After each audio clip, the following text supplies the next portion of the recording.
you're giving your brain a task, something to work with, and there's all these different ways that we can give the brain tasks. We can change things. We can use an internal cue, feel this, squeeze this. We can use an external cue, which is close the door with your butt behind you. We can also use fatigue, which is something that I don't talk about a lot. So if someone goes into like a jumping movement or a bounding type of movement, and every time their foot hits the floor, they get knee pain, I can use all these cues. So you have more intent through your foot. I could use a cue beforehand, before they do the movement, where it's like, okay, here's some hamstring curls. So you get some sensory input and you feel the hamstring more and hopefully the knee less.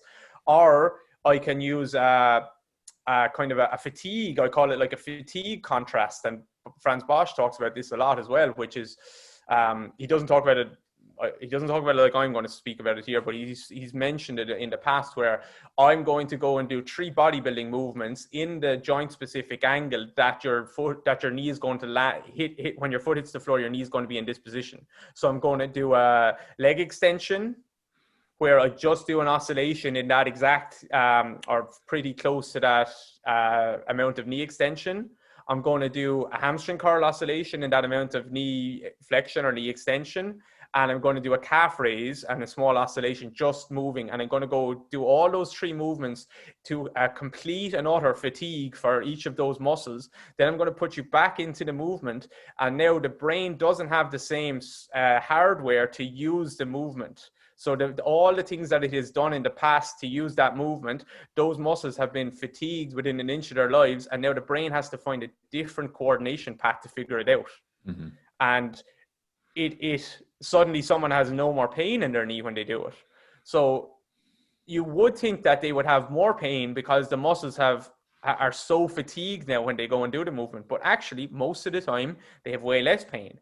And the brain has to figure it out, and it can't use this pattern that it's always used. So it's going to use something else, and suddenly it doesn't associate that movement with pain because the neuroanatomy around it, the firing and the wiring of things has changed. So coordination and timing is something that is completely overlooked and probably is the most important thing in the world of rehab and performance of athletes, I would say.